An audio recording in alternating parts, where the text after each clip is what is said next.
Thank you for joining us today for Game Plan College's virtual series. Today we have Miss Brianna from University of Alabama in Huntsville, and we go ahead and turn it over to her. Hello, everyone. Like she mentioned, my name is Brianna, and I work for the University of Alabama in Huntsville. I'm also your point of contact, so if you have any questions at all about anything related to the university, about your specific admission process, anything like that, I'm the person that you would most likely email or call. Of course, if for whatever reason that you're unable to get in contact with me, you can always contact our main office, and then our student assistants or any of the other counselors will also be able to help you. But as for going through the process right now, I'm your point of contact for anything related to university. So what I'm going to do is actually I'm going to walk through some websites or some portals on our official website that has lots of information on it that you guys will most likely be looking towards when you're making your decisions about if you're going to apply to UAH, what our scholarship opportunities are, what we have on campus, and anything like that.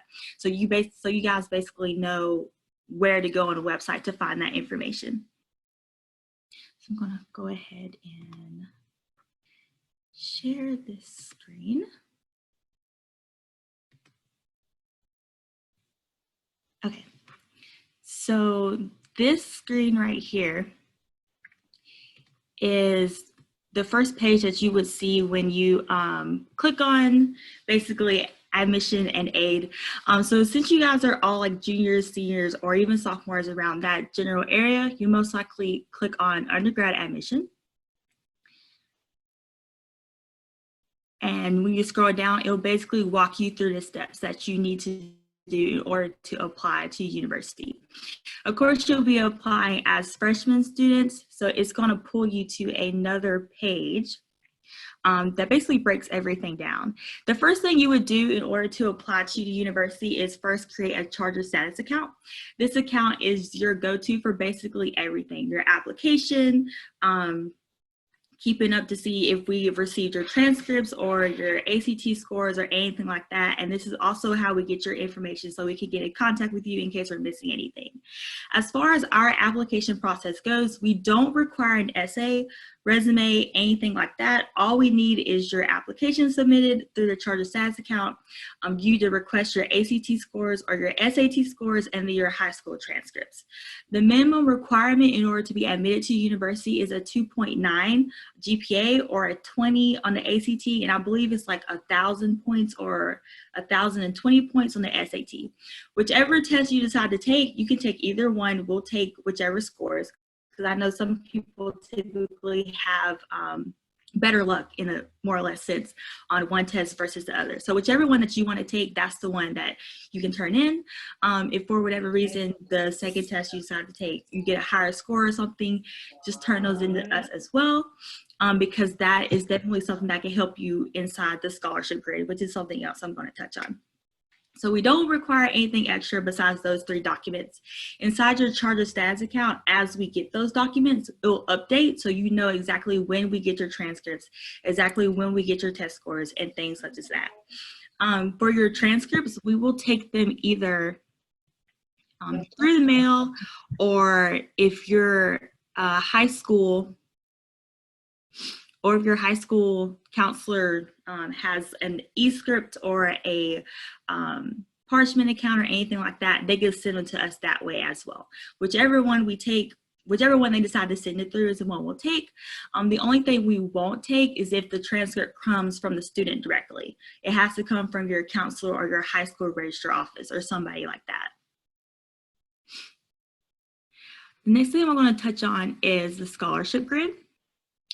So this is the current grid right now, and I really don't see it changing in between now and next year.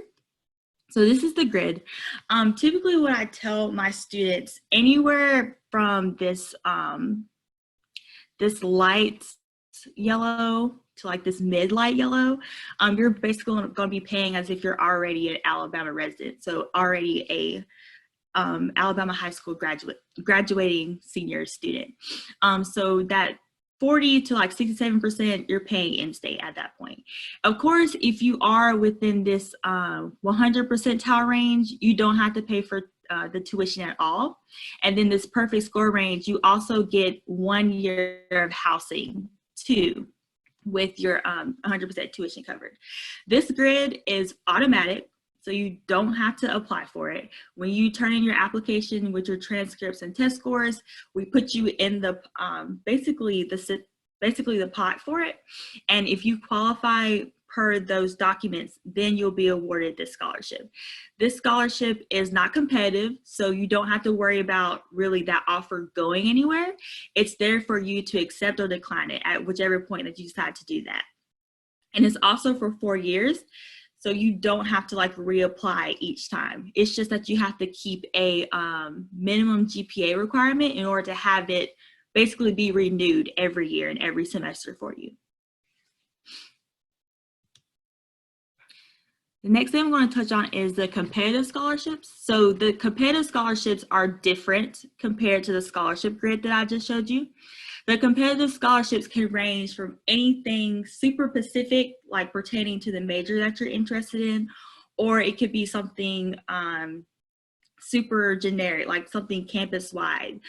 Like for example, the undergrad that I went to, they had a scholarship for people that went specifically like to my high school. So it really just depends. You don't have to select the scholarships or which ones you are eligible for. The financial aid office will do that for you. All you have to do is really turn in a application through the financial aid office, which is on their main web page, and then they will filter you through depending on which scholarship that you qualify for. So for example, if you happen to be an aerospace engineering major and there's like 30 scholarships for engineering, then you'll be put into that pool for the engineering scholarships. So you don't have to pick which ones. They'll do that for you. And we also take anything outside of the university. So if your community or your church or something wants to give you scholarship money, of course, we'll take those. Anything from the FAFSA, Pell Grant, loans, anything like that, our financial aid office works with those as well.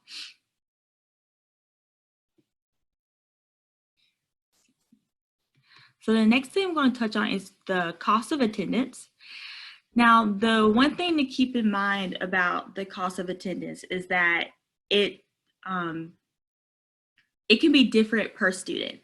So that's, for example, if you're on the scholarship grid for 100%, then obviously you don't have to worry about paying for this out-of-state tuition because it's already paid for. If you're at that perfect score with the 100% and the 1 year of housing, then you don't have to pay for the tuition or that 1 year of housing. It just really depends per student. So that's how most of the direct ones work. As far as like the meal plan and the fees and the housing too, of course, all of this is per year. So it's not per semester. So fall, spring, this is fall and spring together.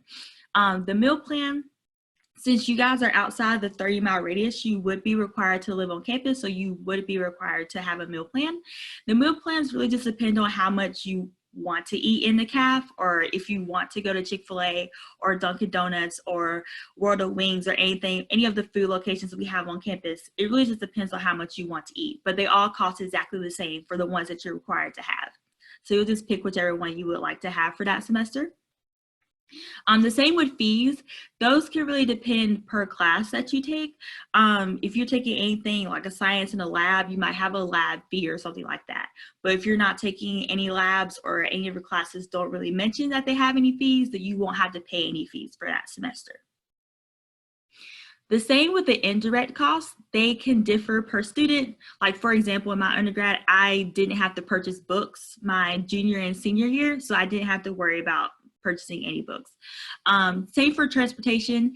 Are your parents or guardians going to let you bring your car? If they are, you have to worry about gas, you have to worry about maintenance, things like that. If you're not going to have a vehicle, then of course you don't have to worry about it. The only thing that will probably affect you is if you want to ride with somebody, you guys might try to work out like a paying for their gas to just be friendly, you know, and as a way to like appreciate them taking time out of their day to take you to the store or anything like that. Miscellaneous just refers to if you want to eat out in Huntsville, if you want to go downtown, shows, anything like that. That's what that pertains to. The only thing in indirect costs that we and you guys really don't have any control over is loan fees. That's all situated and taken care of by the federal government. So that could change too, but like I mentioned, we don't have any control over that. So you're looking to spend anywhere between the $40,000 to $50,000 per year. But of course, like I mentioned, if you're not having to pay for tuition, if you're not having to pay for housing, if you don't have any fees, don't have any books, that could change.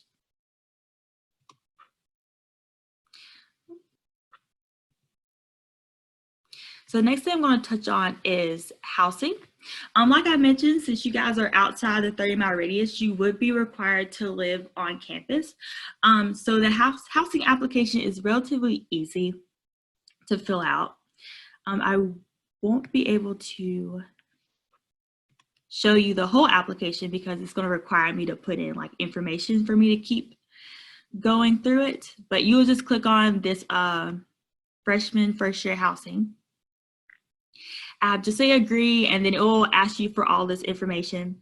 It's about 3 pages long. The reason why it is a little lengthy is not only because I need this information, but there's also a segment inside the application for if you have any friends that you know that are coming to UAH or interested in coming that have already been accepted. You can input their information to increase your likelihood of being basically roomed with that person for the year.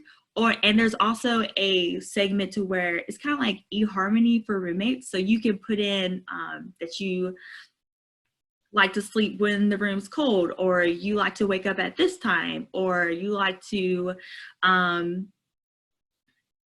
go do something at this time or anything like that. You'll be able to put in all that information, and the housing department will do their best to pair you with people that have similar interests. That way you guys will have a better likelihood of getting along during the year.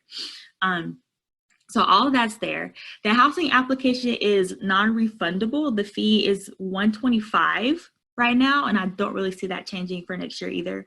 But of course, when you do it, I do encourage you to do it all in one sitting because the application doesn't really like save it.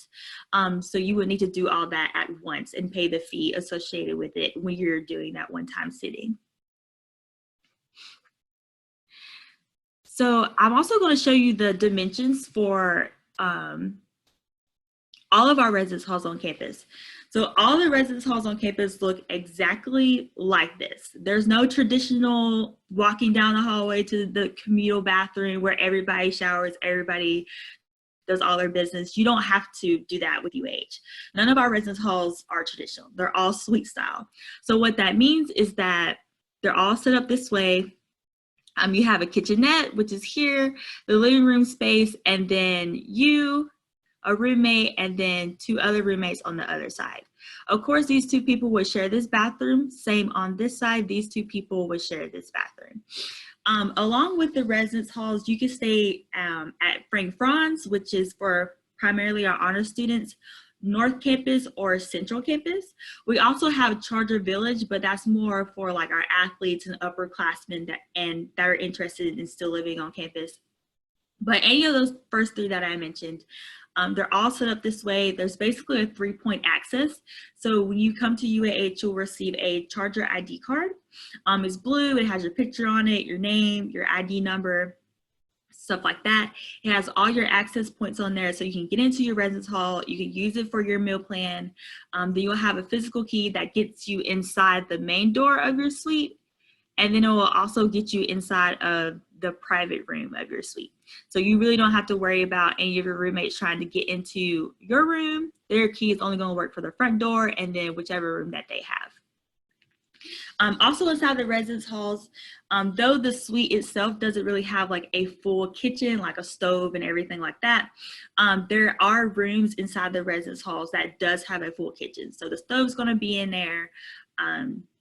A full refrigerator is going to be in there, microwaves, all that sort of kind of stuff is going to be in there. So if you want to cook anything basically larger than a microwave meal, there is a space to do that. There's also laundry facilities inside the residence hall as well, so you're able to do your laundry too. It's about $125 to wash and dry clothes, so it's not really that expensive. And typically with the dryers, it can hold more than one load of washed clothes, so you don't have to like pay double essentially for a dryer.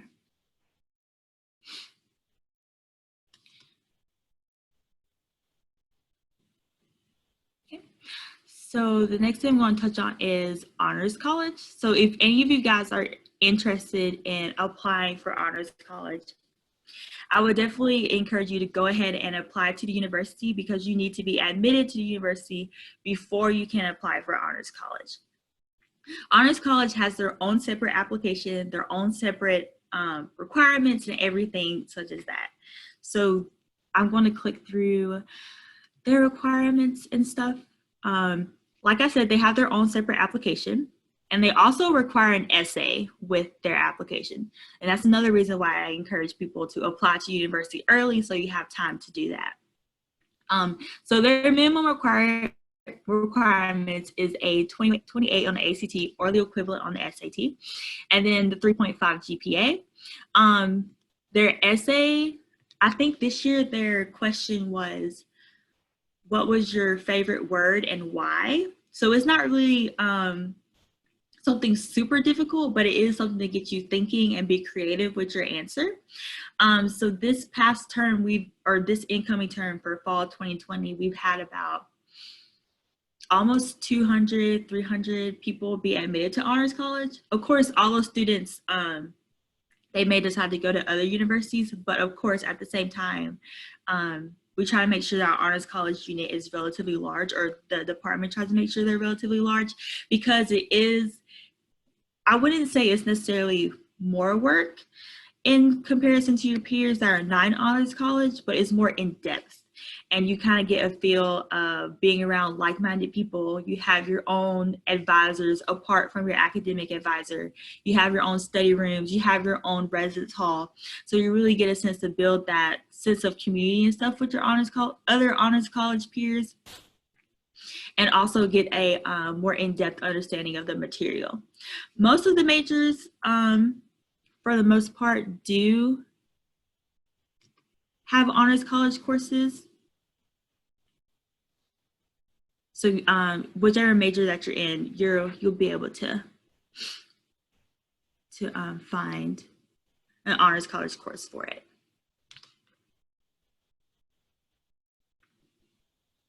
Okay. I'm also going to touch a little bit on the JUMP program.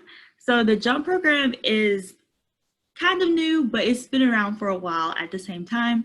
So basically what the JUMP program is that you will get to do undergraduate courses or graduate courses as an undergraduate student. So that could be anything that you're interested or know that you want to get a master's in whichever program that you're in undergrad, or whichever program that you want to enter as a master's. And it saves money, it saves you time. You don't have to spend as much time in graduate school. You don't have to spend as much money in graduate school. And it also counts toward your undergraduate degree.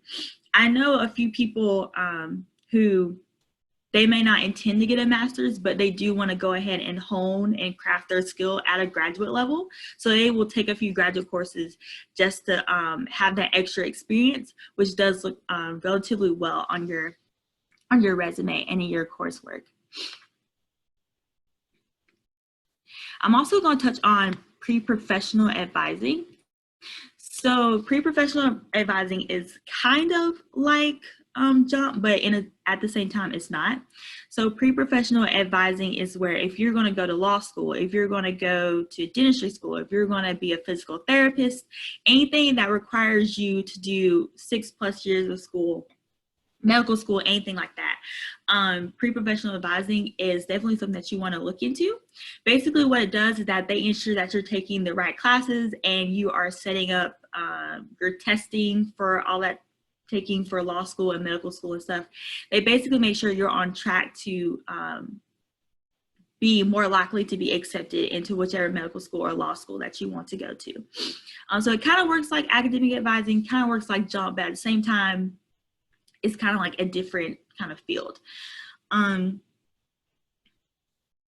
So you don't have to really like apply to pre-professional.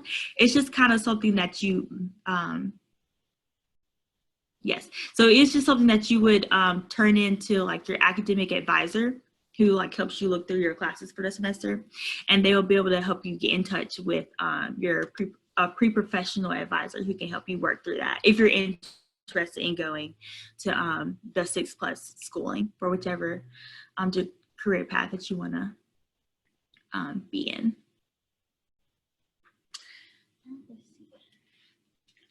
I also wanted to touch a little bit over student organizations. So we have a lot of them. Basically, pretty much anything that you have an interest in, whether it's anime, whether it's writing, music, we have an organization for it. We have Greek life, we have a concrete canoeing team that they figure out how to make concrete float on water. I don't know how to do that. They do. It's pretty cool the few times I've seen them. We also have several organizations that do annual competitions at the NASA facility, which is right around the corner from the university. We also have our space hardware team, which is working on a few projects that they're going to send and go with out to New Mexico. So typically what I say for students that are interested, especially with engineering, with it being our most popular college, and then the sciences right after it, if you're interested in getting that experience early on, there is a lot of student organizations that can help you get there. Like for example, our Space Hardware Club, they have like 5 freshmen on the team. So those 5 freshmen would get to go to New Mexico next year and basically compete in the competition. So you'll just pick whichever category that you want to work through. Like for example, if you want to join, if I want to join a sorority or something, then it will pull up a list of all the sororities that we have on campus and like the conferences and the councils that they work with. So you know, and their contact information, how long they've been there, what they do. A lot of them do have social media as well, so you can get in touch with, or not get in touch with, but see what they're doing on campus. Super specific stuff about community service, just basically whichever category that you want to work through, special interests, music, anime, anything like that. Minority clubs, we have a minority, let's see, who would that be under? Yeah, we have several minority clubs and stuff as well too on campus. So whichever interest that you have, you just click through the categories and you'll be able to find their information there. A lot of them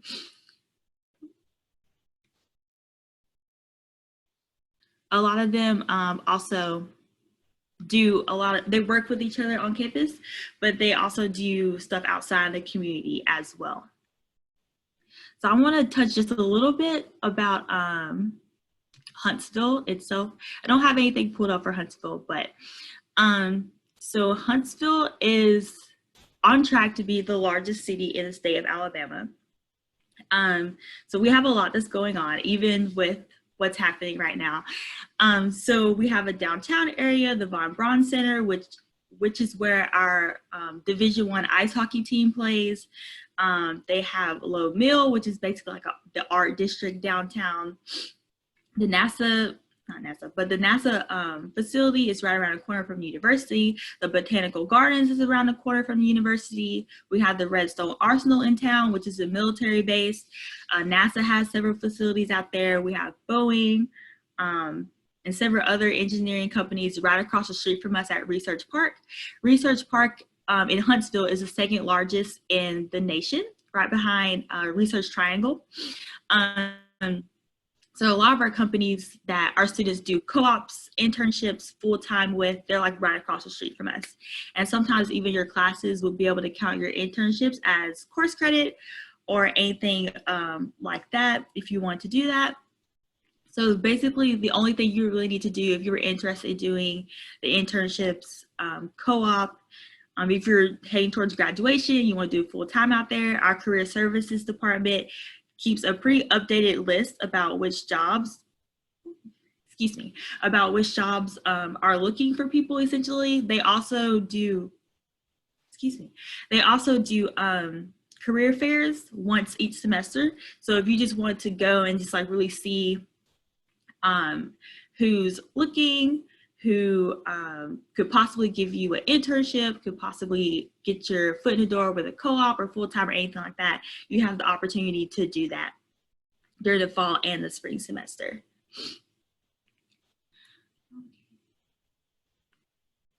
And then that's all I have. Let's see.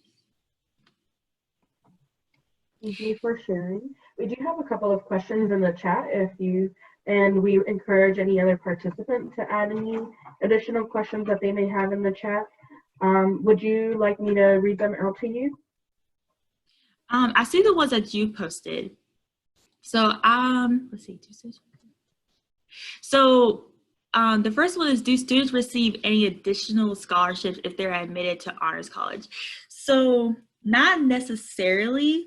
Honors college doesn't really have like specific scholarships for their honors students, but I've known in the past there's been like one or two that could possibly just like be made up in a sense. For the financial aid department, just like the competitive scholarships, it will be listed under there if they have any for that year. It really just depends, but as like in general, if you're in honors college, if you're going to honors college, you're going to get this scholarship. No, there's not one of those. The most popular majors are engineering, the College of Engineering. Inside engineering is aerospace and mechanical. It's the most two popular ones. All the sciences, biology, chemistry, natural sciences, microbiology, all this, basically the whole science college is popular. Nursing is popular.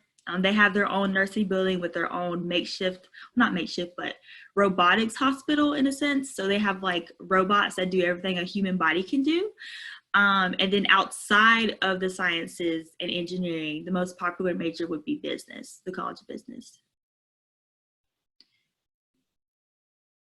So the number of undergrad students that we have is a little bit under 10,000 right now. We have a lot of students that come for like study abroad. We do like an exchange and stuff, but we also have students that come from like up north, from out west. A lot of them do end up coming to play hockey for us as well too. So we get a lot of students from basically everywhere. So the percentage of students in-state versus out-of-state, I don't know it off the top of my head, but I know since Huntsville and the surrounding area, and we get a lot of students from Tennessee, I would probably put the demographic, if I had to make it verse each other, is probably like 76 or from this area in Tennessee, like commuting kind of sense, and then the other 24% are like from out of state or from like another country. What support is there for underrepresented or low income students? So we have a lot of resources on campus. I didn't touch on them because it's not really a question I get asked at fairs, but for the underrepresented or low income, we do have the Student Life Center, and inside of them, they do have a few faculty that work with those populations. We typically try to do our best in general as a university to work with them, because I know a lot of them, it could be they're like first gen or something along those lines where they need an extra hand to help figure out anything along the admissions process. What I tell them is that definitely if you have any questions about anything, reach out to me, because I am more than willing to find the answer if I don't know the answer, or to find somebody that can sit down with you and we can work through it that way. And we also try to definitely work with the financial aid office as well too if you're having any hardship with paying for anything. They just ask that you have your FAFSA on file. That way they're able to basically see if you really need the aid or not. But that's more like their rule than mine. Do we have a drum line? I don't believe so. We do have several music organizations. I know we have a pep band, and they play at our ice hockey games and our basketball games. So if you were interested in anything related to music, they typically do an audition process for that. Which their deadline is around like this time every year. But you have to audition in order to be inside the music program. The same with like pep band, jazz band, anything like that. Would I say there's a large commuter population? Yes and no at the same time, because a lot of people who do live in Huntsville, a lot of them understand that one of the most rewarding things about any college experience is living on campus. So a lot of them will opt to live on campus versus driving. One of the great things about living on campus is that you don't have to worry about parking. You don't have to worry about finding a parking space, walking into class, anything like that. You can just simply just roll out of bed and just walk to class or hop on your bike and get to class. Do you have any other questions about anything or something that I mentioned that I can go more in depth over?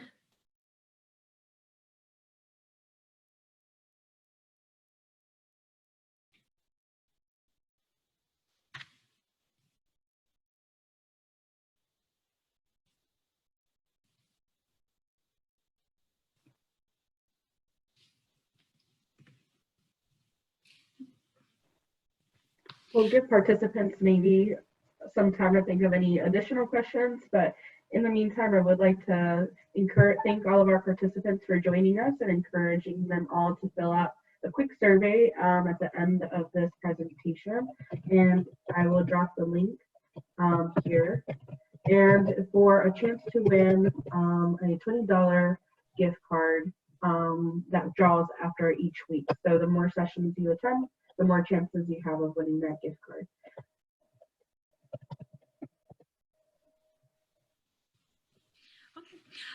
Well, if that's all the questions that you guys have, that's all I can really answer for you right now. But I'll also put my email in here in case, in the chat, in case you think of anything that that comes to mind. You can just send me an email and I'll be able to answer it for you. The best way to get any kind of communication through us is to go ahead and make your charger status account, regardless if you are able to fill out an application yet for 2021 or 2020 or whichever year that you're going to graduate high school. Just fill out the charger status account because you'll be able to get texts, calls, emails from me if I'm going to be at your high school, if I'm going to be in the area, if I'm going to be at a prospective student dinner and you want to come get free food, but also talk to me about UAH. You'll be able to get information like that on there. To what extent is national politics a big presence on campus? I actually don't know. As we do have organizations like student government and stuff that take care of a lot of that on campus.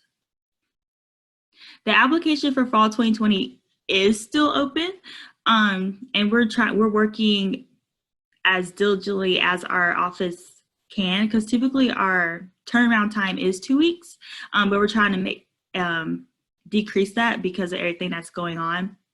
And we want people to have like their admissions decision in their hand so they can make their decision before they graduate. And the application for 2021 opens in August. So right now we're scheduled to have classes start August 19th. So typically the week before or the week of August 19th is when it'll open for you guys. Anything else?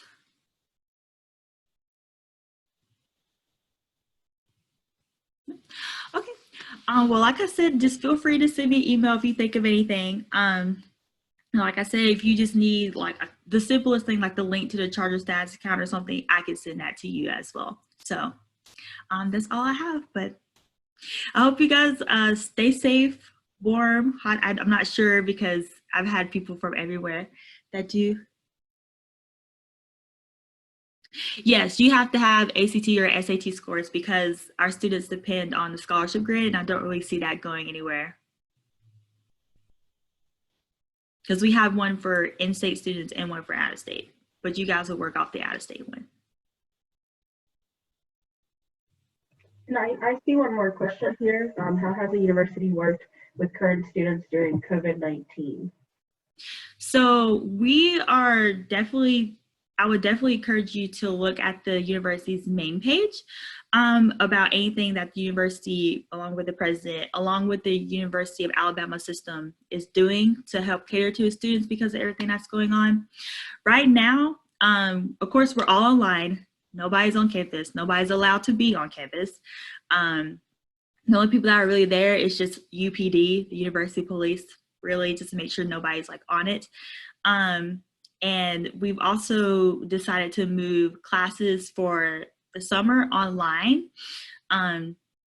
But as far as like hosting any events or anything like that, even our department, we've had to cancel a lot of events and stuff just to help avoid the spread. Like we're supposed to have admitted student day this weekend. We're not having admitted student day because we have people from everywhere that come in for that. So just as the weeks and months go on, if for some reason we might have to cancel like other things, of course that would be a decision made by the committees that are over basically safety, along with our president that will make that decision. And all of that, as it's being made, will be posted online for you guys to see. Anything else?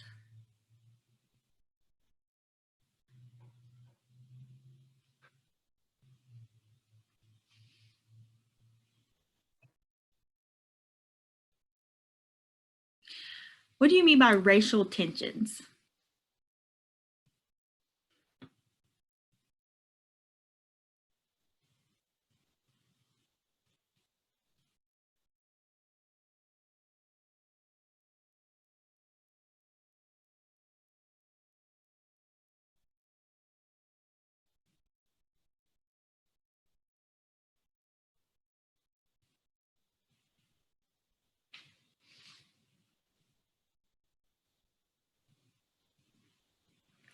Because I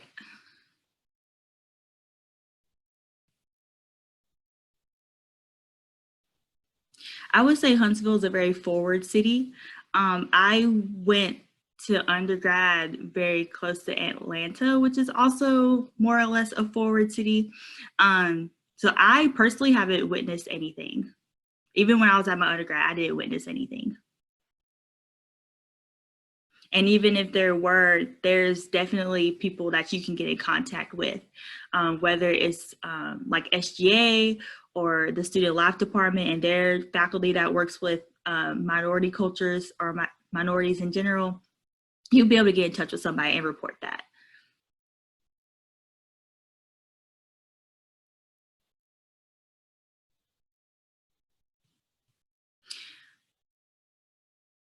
Yeah, it's definitely something to think about, especially being, I wouldn't necessarily say Alabama's deep South. It has a history, but it's not really what it was.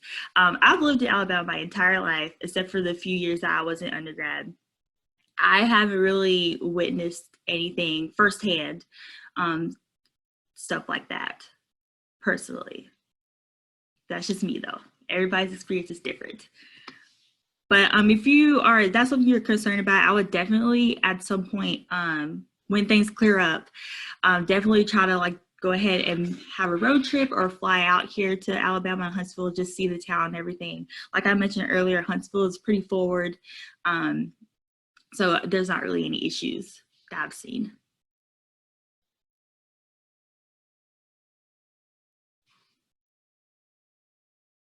Anything else?